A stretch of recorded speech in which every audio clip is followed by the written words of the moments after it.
All right. What would happen if you found out some really difficult health news? You can decide to go into a shell. You can decide to just survive it. Well, our guest today decided to thrive and be totally well. You want to hear this inspirational story on today's podcast. Let's go. Welcome to the Monetize Your Ministry podcast.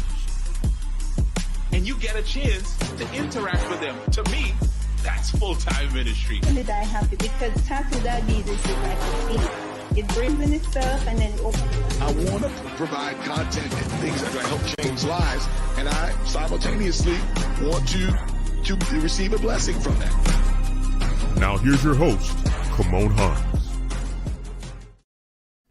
All right. Welcome back to another exciting episode of the podcast. Listen, we've had some great guests over the last however long we've been doing the podcast, and I need your help. Here's what I need you to do. If you have not already subscribed to the podcast on YouTube or you haven't subscribed on Apple Podcasts, you need to go subscribe. All right.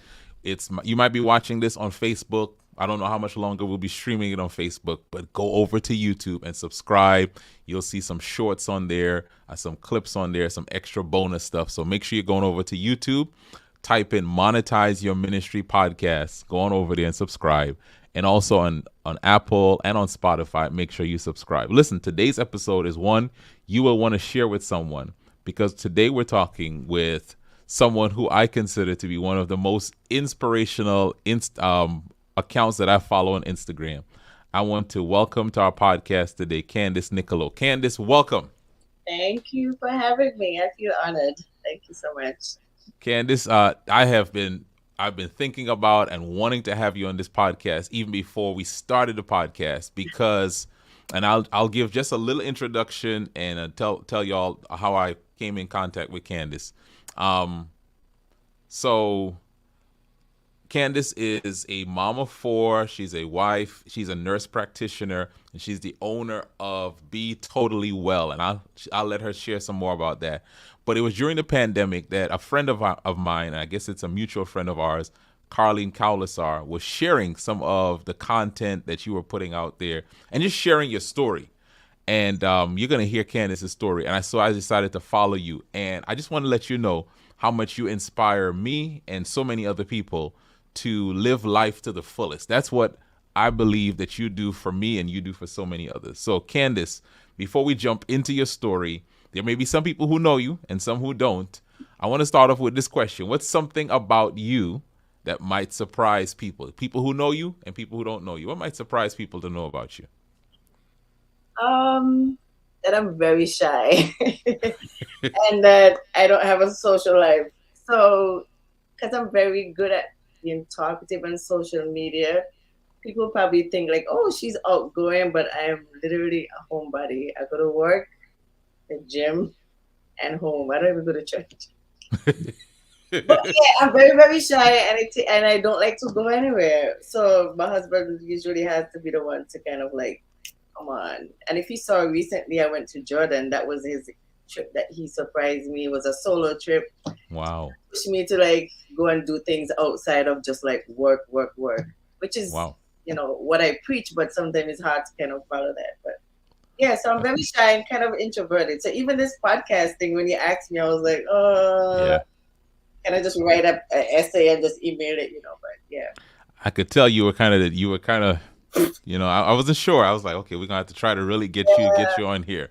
But I'm glad that you're on. So introvert or extrovert then, since you said that? Now you got to be an extrovert. See, that's the thing. When I'm talking about something that I love, mm-hmm. when I'm at work and when I'm around, and I'm talking about something that I'm passionate about, you would think that I'm very extroverted. But outside of that, I'm like the total opposite. And people think my husband is the introvert and he's the social butterfly. So wow. It's a big surprise, and people kind of like, wait, I didn't know you were like that. So. Oh, cool. All right. Well, Candace, let's get into your story a little bit.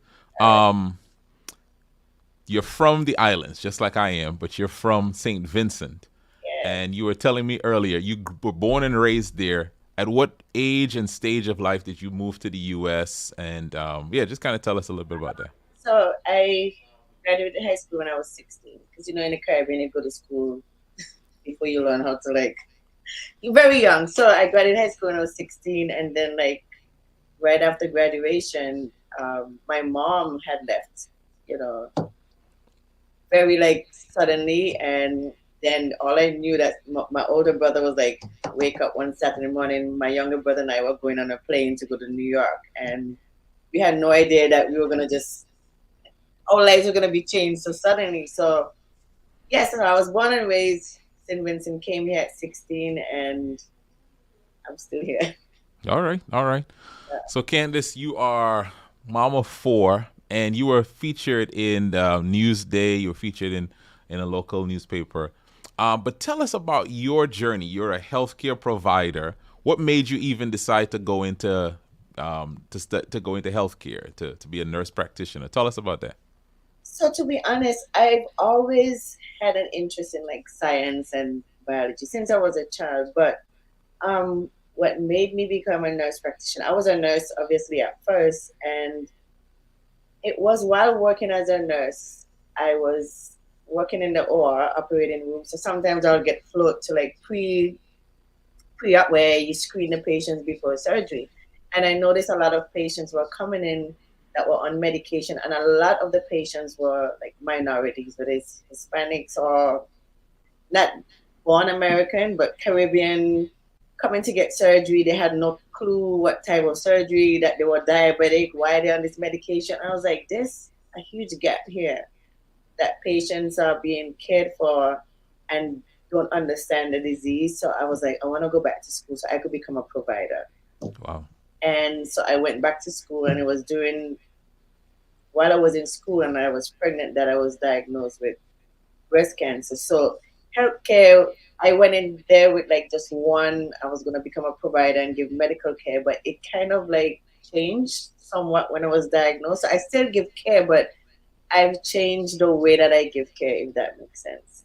It absolutely does. So, just to set this up, our podcast is called the Monetize Your Ministry podcast. And one of the things we say on here over and over, just in case someone is the first time they're watching or listening, that ministry isn't confined to church. Ministry isn't confined to religious spaces. But ministry is life. And as I listen to you, it sounds like the reason you went into healthcare wasn't to make a bunch of money. Oh, yeah. But it's because you saw a need, right? You saw people, some of them who had similar stories to yours, but there was a gap, right? And maybe I could just even stick this question in here for you. When you hear the word ministry, what comes to your mind? I mean, honestly, before the conversation that I've seen you posted on social media about ministry and monetizing your ministry, I just thought ministry was the pastor, the elders, or the evangelist, and if you're not doing that, then you're not in ministry. I thought it was something that you had to be called to do spiritually, in a sense. I did not look at what I'm doing as anything even remotely close to that. So, yeah, ministry has always been something that you look at from a biblical standpoint. If you're a pastor or elder or deacon or evangelist, then that's what ministry is. And outside of that, no. Yeah. But I mean, do you see it now that what you do each and every day, and the reason why you went into this is because it's a calling from God, and every day that you're living this out, this is you doing your ministry? No, I do. I honestly, it wasn't until I was actually diagnosed that I realized a lot of things. So number one, that I wasn't taking good care of my health. And number two, I struggled with my relationship with God when I was diagnosed, because everything that I learned before, it didn't make sense in that moment. And I thought it was something that I did or didn't do. So it wasn't until I was diagnosed and now I'm going through what I'm going through that I could talk to people about health. I could connect with them on a personal level because I'm a patient and also a provider. And I'm at a place where I feel like I've done much more for the gospel as a nurse practitioner than I did before when I was just going to church, which is the strangest thing, but it just makes more sense to me. The Bible and the gospel and spirituality makes more sense to me now that Wow. I'm going through what I'm going through and working with patients than it did ever before. Wow. Yes. Candace, you said something powerful there. You're a patient and a provider. I want you to take us back because you said it a few times. And for those who are watching, our guest today is Candace Nicoleau from Be Totally Well, and we'll make sure we give you the links to her website and her social media before this episode is over. But Candace, you mentioned you were in school, you were pregnant, and then you were diagnosed with breast cancer. If this is not too difficult, would you mind just kind of taking us back to that time? How long ago was it? And just kind of talk to us about just how that felt when you heard the news, and just kind of just share with us what was going through your mind when you heard that. You might have to like bleep some things. Okay, so to be honest, when I came here in America at 16, I was an undocumented immigrant, which a lot of Caribbean people, you come up and you came at 16 years old. I don't even know what a green card was, so I had Yeah. nothing. So I got married pretty young. I was 19, got married, didn't know what I was doing, but I felt like this was the only way because my mother couldn't give me what I needed. I knew I wanted to go to school, but there was no way. And I think everything that I did led up to the point where I was diagnosed because there was a lot of stress. So when I finally got my green card, I was like, either with me or move up my way because now I feel like I'm playing catch up because I graduated high school 16, didn't start college until I was 29. So there was a huge gap of my life where I just felt stuck. So when I was diagnosed, I was in school. I was working nights as an EMT in nursing school. And as soon as I finished nursing school, I got my job. I was working overtime, put myself to nurse practitioner school, got remarried, pregnant, going to school. And I think cancer, in a way, was a wake-up call, and it saved me. Not just, it sounds crazy, it literally has saved my life. Wow. Because it has made me become more aware of myself, what I love, why I'm doing the things that I do, and also to be not just spiritually grounded, but more physically healthy. So it was 2017, this was right after Thanksgiving when I got the call because I had some tests run before because I felt something where there was no lump or anything in my breast. I have breast cancer. But I just knew something was different. And I went to the doctor and he was like, you're too young. It's nothing. It's probably the pregnancy. And I kept putting it off. And then finally I went to my GYN and I was like, listen, I feel like something is not right. And then she felt around and she felt something really small, which is one of the reasons why I'm the way I am, because a lot of times patients don't feel listened to by their provider and you get brushed off when you told like, oh, your symptoms are not real. And if they can't see it in a test, if it's not obvious in a blood test or something, it's like, well, the blood tests are normal, you're fine. It's probably in your head. And sometimes that's not always the case, which has made me a better provider. So because now I listen to people and I do everything that I can to give them what they need. But yes, so I was diagnosed in 2017. I was 6.5 months pregnant and then had the surgery, had both breasts removed. And then later that same year, the cancer came back in lymph nodes in my chest. And that's when they told me, based on the aggressiveness of the type of cancer, that my treatment options were just very limited. And the doctor told me that I had 9 to 12 months, maybe 2 years if I'm lucky. And that was 5 years ago. This year would be 6 years. So I was in school at the time. So everybody was telling me, like, just take time off and go enjoy your days. I'm like, if I'm going to die, I'm going to die doing everything that I wanted to do. So I finished school and I started a business. I'm like, listen, I want to leave something for my kids. And I wanted to leave a legacy and kind of be proud of yourself. You make a name for yourself, and I want my kids to be able to look back and say, like, you know what, she did that. So that's one of the reasons why I started a practice, and it has just become like a huge blessing in my life. I think like people call me because they need me, but they don't know how much it's reciprocal. Like as a provider, I'm getting to do what I love. There's a Japanese concept, and I'm not trying to take over. I talk Keep a lot. going. No. Go ahead. But I learned of this Japanese concept called ikigai. Yeah. I've talked about it before, and when I read it, it's like a light bulb just came up. To do what you love, Mm-hmm. you do what you love. It's what the world needs. Mm-hmm. It's what you're good at, and you could get paid for it. Yeah. I think is exactly what your business is about. Like, just because you're in ministry, pastors get paid. Yeah. They're in ministry, so why shouldn't I get paid? And why can't this be a ministry? And I've actually prayed more with patience and encouraged people more than I've ever done before than I do now. And they pay me at the end of their visit. So, Yeah.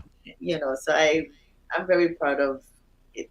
And before, Yeah. Candace, I just love your approach when you, of course, no, we're not saying we're happy that this happened to you, but when you heard the news, you decided to live, right? You decided to live and say, what are the things I want to do? Like, I want to finish school.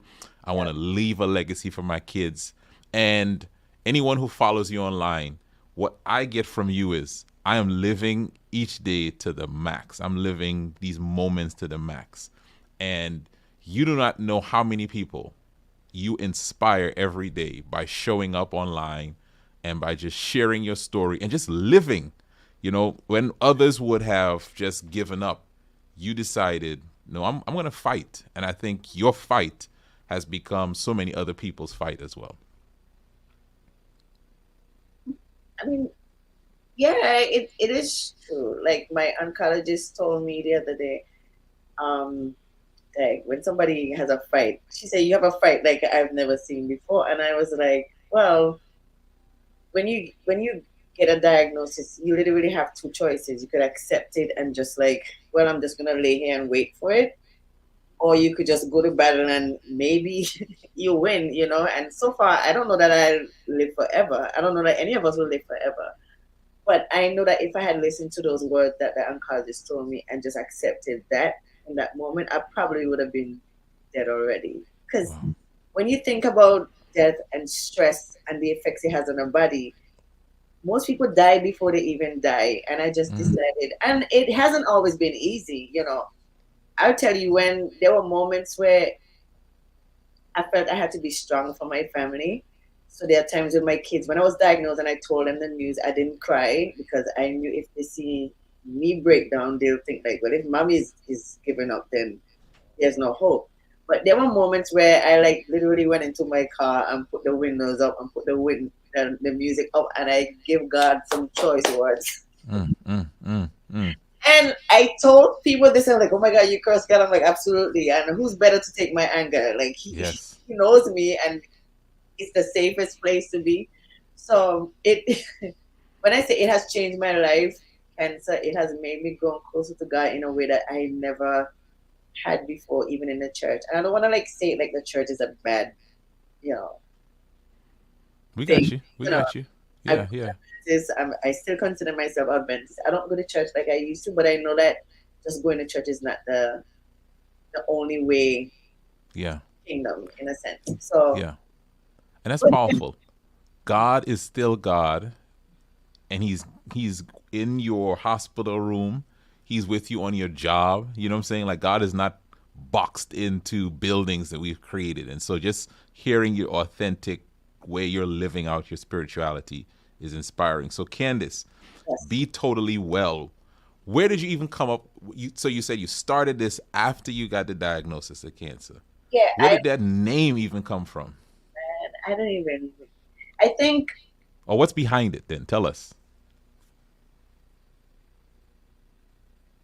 I think how the name came about. I was in Mexico in a hospital for like a month, and I was lying in the bed, and I was like, okay, what happens when I leave here? There is no way. And I learned a lot. So when I was diagnosed, nobody knows their disease better than the person who has the disease. That's why most times when you have children who have diabetes, they could tell you when their blood sugar is high, they could tell you when it's low.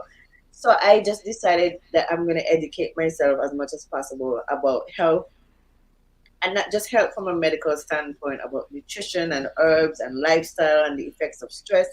So as I'm learning all these things, I was like, it would be such a waste that I learn all these things and then I die 9 months and nobody else ever get to learn what I learned. So I was like, okay, I want to start a business and I want to start a practice. And I had no idea that it was going to become this.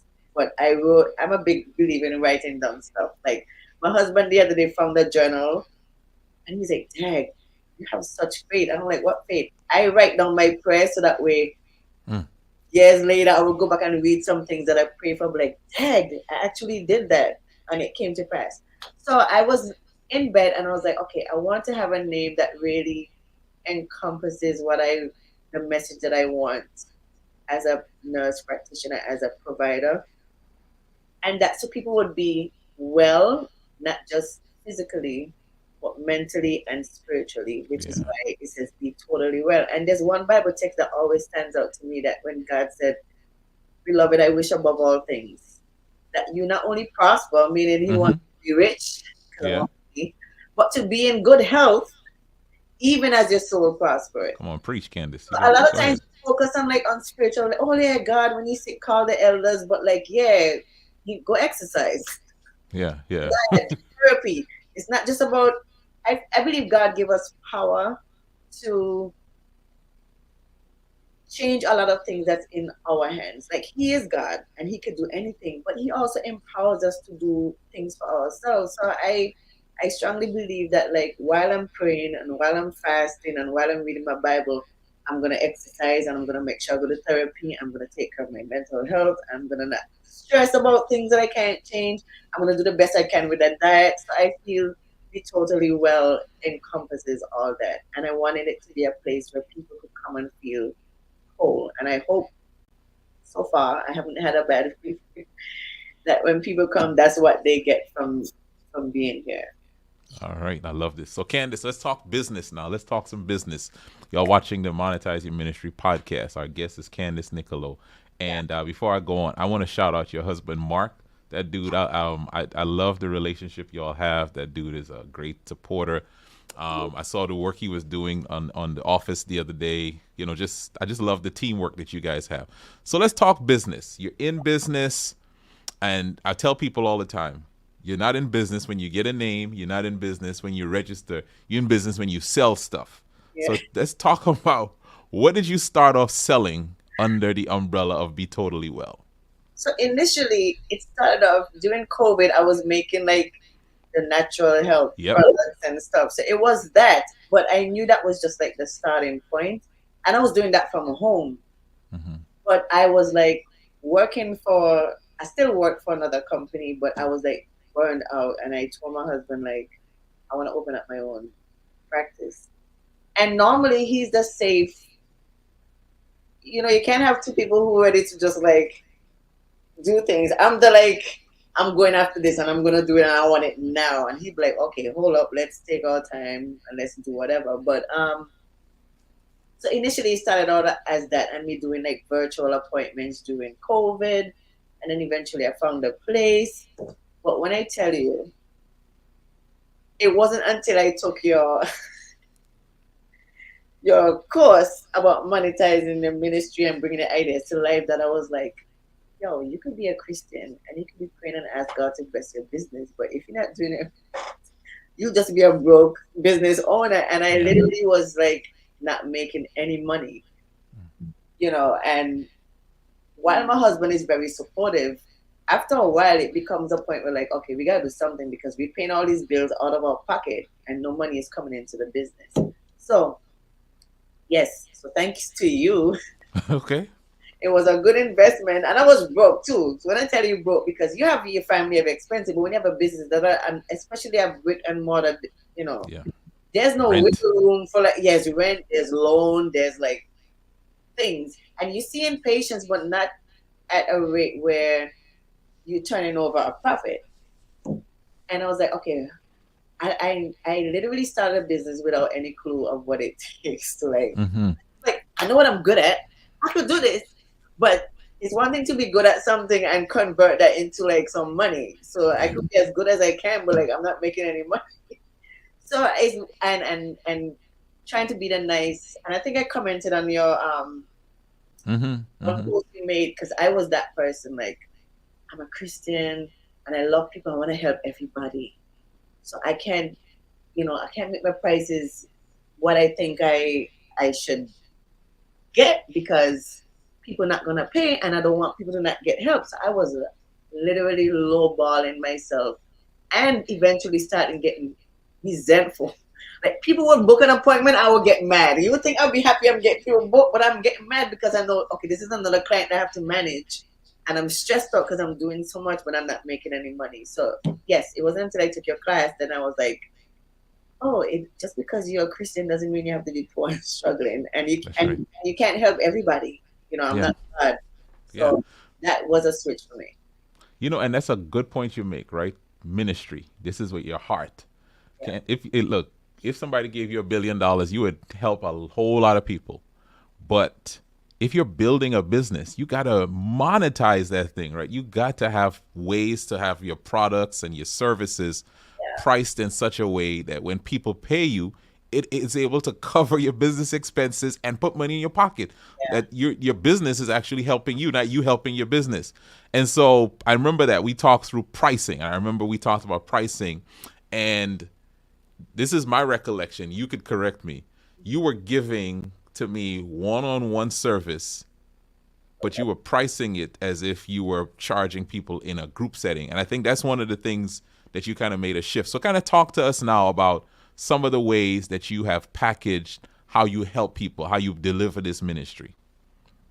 Well, the first thing I did was raise my prices. There you go. And it wasn't until I raised my prices, because I guess I've learned, when you're giving something of value, if it's too cheap, you're giving something good, but you're going to be like, nah, there's no way that's only 200, whatever. Like, that it's probably not good.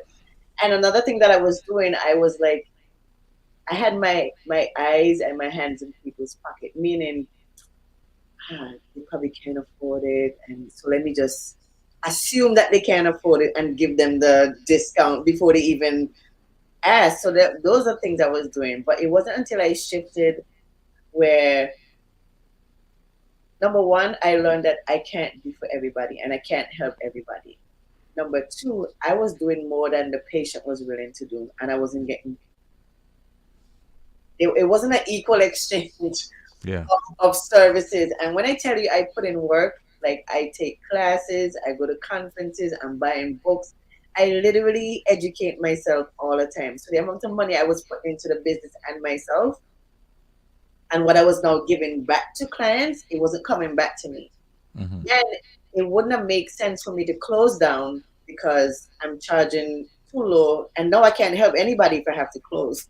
Right. So I had to find a way to do what I love, help those in need, and get paid for it. So I decided that I would create a membership type of program, and not just a membership, but different levels of membership. And I think you did talk to me about that, and it took me some time to kind of do it because I was still struggling with the price.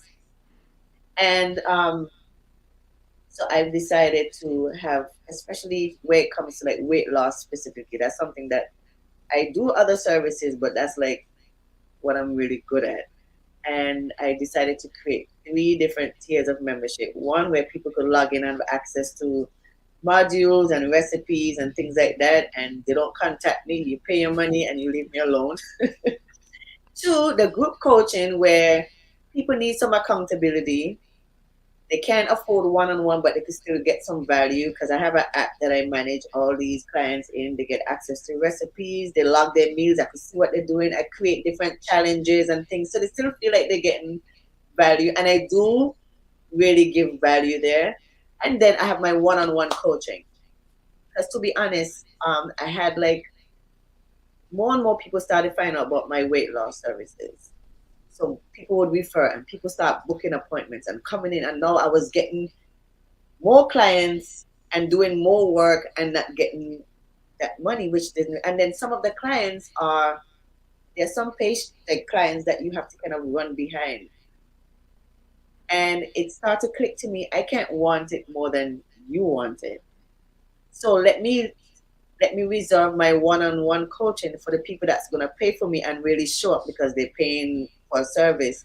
And then I'm not burnt out trying to manage 25 people doing weight loss.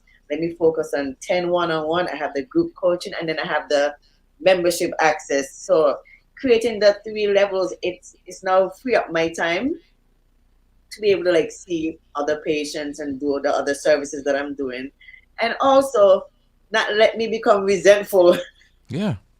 because the thing that you could be passionate about, I've seen people who go into like fields, they're like, oh my God, I love nursing. And then after 5 years, like, I hate it. There's no way that you hate the thing that you think that you were born to do. Something there. And I feel like I was getting to that point where like I was almost becoming resentful. Like, I don't want to go to work. I have one patient today and it's a patient that's not even paying me. And I got to go in and my appointments are very like detailed and long and they get so much from it and I wasn't getting anything back. Yeah. So as much as I was passionate and I love what I did, it started to become like resentful. Yeah, Candace, Yeah. you just gave us a business masterclass right there. So, folks, if you if you tuned in, people who are in, they have some knowledge or some expertise and they're trying to monetize it. You need to send them this episode because what Candace said is some gems. So let's pull it out a little bit, right? If you are charging too little, here's some steps you can take. 1, create levels. So if you're giving people a lot of access one-on-one for too little, create some levels. Give them some things where it's almost on autopilot. When they buy, it doesn't take an extra minute of your time. So the only time you're spending is the upfront time to create it. And for people who you think can't pay, there's something for them that you can help them. Because if you have a heart for ministry, you want to make sure that you can help people. You don't want to feel like, okay, I'm too good for people. No, I have something to help you. And then you have that group level where people have access to you, but you're able to scale that because the time. Candace, if you're coaching one person and it took you an hour, if you have a group now and it's 10, you've just saved yourself 9 hours that you would have been running around to these 9 people, these 10 people. And then lastly, raise your price on the one-on-one to the point where if someone says yes to you, that they want your one-on-one service, you don't get mad at them. You don't get mad at yourself. You don't start hating your business. And that's what you did. And that's what anyone who's watching this, you can do that to help scale and grow your expertise, your ministry-based business. Yeah, absolutely. And it doesn't have to be, you don't have to create something new every time. It's almost like YouTube and podcasts. You have your podcast, you take a clip from that, you put it on YouTube Shorts. So you still find Stop a telling way. my secrets. You're telling my secrets. Literally, like when you told me like get my office, I have a friend that I have like equipment that I've gotten because I want to start like doing more like YouTube and stuff. And I watch a lot of videos and he's like how to recreate content that you already have that's done well. Repurpose content. That's what There you go. That's the word. So when you have your one-on-one coaching and you spend in, like you said, the group coaching has freed up time for me. So now I could really focus on those people that are paying me. Because if they're paying you X amount of money, you need to deliver. But if you don't have time to deliver that care because you're doing everything else, it doesn't even make sense. You're wasting their time and yours. So the same one-on-one coaching and certain aspects of that goes into group coaching, but it's just now on a group level. And then we meet in once a week or once a month virtually, but they have access to all these resources and they could still message me there. Anyway. So the only difference is that they don't get to come in and get that one-on-one visit and more personalized care, but they're still getting value. And if somebody feels like, dang, this is really good, but I want to up, then they could come on to one-on-one coach. And if they've been a member of my group coaching, then they might get a little discount because that's good. I found ways to help everybody that I can without me getting burnt out and hating everything. So yeah. And Candace, we're going to make sure we give people the info for that group because you don't just serve people in New York anymore, right? No, so I do virtual. As a matter of fact, I have someone in Switzerland. There you go. That's what I'm saying. Like the fact that you created this group thing online, you're global. You're global now. Yeah. And really, really about like the lifestyle and helping people establish being totally well. There you go. Put that back in there. So Candace, I want to a couple more things before we wrap up. You on social media, you show up regularly helping people with meal prepping, how to meal prep, you show up exercising every day. What makes you show up in that way to just share what you're doing? Just kind of talk to us give us behind the scenes of what you do. you know what, like, number one, I do it for me. Because just because I'm a provider doesn't mean like I don't struggle. I love to eat. So when I work out, it's because if I don't work out, I'll be a mini fridge in like 5 days. I love to eat. But showing up keeps me accountable for myself. Because if I say I'm going to do something, you know, people actually look. They might not say anything, but they're looking to see like, hey, she said she was going to work out today. Is she doing it? So I do it for me, and I do it also because I know it has helped to inspire others to start their health journey. You don't have to like book me, but at least you know that it can be done. And most times when people hear, and I'm trying to dispel the myths about cancer too, because cancer is a very like, it's a horrible disease. Some people don't even like to say the word cancer. They say C, but I've given people who also are fighting cancer hope that they could still live and have a very rich life even while fighting the disease. And if I'm gonna die, I'm gonna go down like fighting, you know. So that's why I post to inspire others to get clients, and also just to show people that it can be done. You know, I have a very busy life, but I've learned that prioritizing myself first, because like people say you can't pour from an empty cup. I prioritize my health and I put myself first before my family. It sounds selfish, but you know, it works because when I'm whole and I'm happy, everybody else is good because I'm gonna shop for them, I'm gonna cook, I'm gonna clean, I'm gonna do all the things. But if I'm tired and agitated, nobody getting anything. Yeah. Yeah. No, Candace, I think just I want to slip this in because we run out of time. You do social media well because you document your journey. Some people think, what should I post? What should I post? Man, just record what you're doing.